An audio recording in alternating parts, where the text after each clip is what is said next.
ever since the storming of the Capitol on January 6th, we had gotten reports, and Trump supporters, Trump followers had been posting online that they were planning massive protests across the country in all 50 states at the capital of every single state in this country. No state was going to be exempt from this. The protests would be massive to protest the inauguration on January 20th.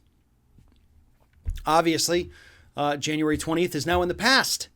Joe Biden became president, and sure, there was a ton of security there because they had seen what happened on January 6th. And state capitals went through, had the extra security, put up the barricades. They were prepared, thank God, for these angry pro-Trump protesters to show up and, start some stuff.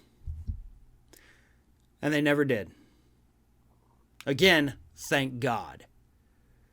There were supposed to be these massive protests, this massive showing of support for Trump, this public outcry that we want him back, and it never materialized.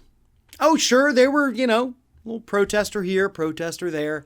In fact, if you want to look at the Slate article in the link of it's in the description of this video, they've got lots of pictures of, one or two people here, one or two people there, protesting. We want our Trump back.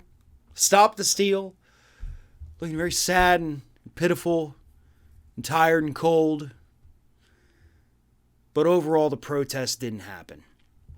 And here's why I'm bringing this up. And it's not just to mock those individuals, although they are worthy of being mocked. The point is, Trump's influence over these crazy folk appears to be waning a little bit.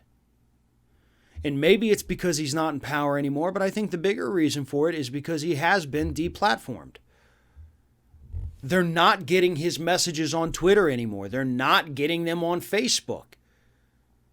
He lost his voice. And as I predicted, when he lost that voice, he lost the power. You also have other conspiracy nuts that were fans of Trump who, after nothing happened on Inauguration Day, all those grand conspiracy from the Q-tip crowd, after none of that came to fruition, they said, we've been conned.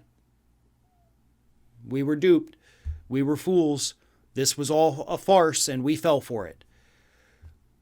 Not all of the Trump supporters are waking up, but enough of the Trump supporters are waking up.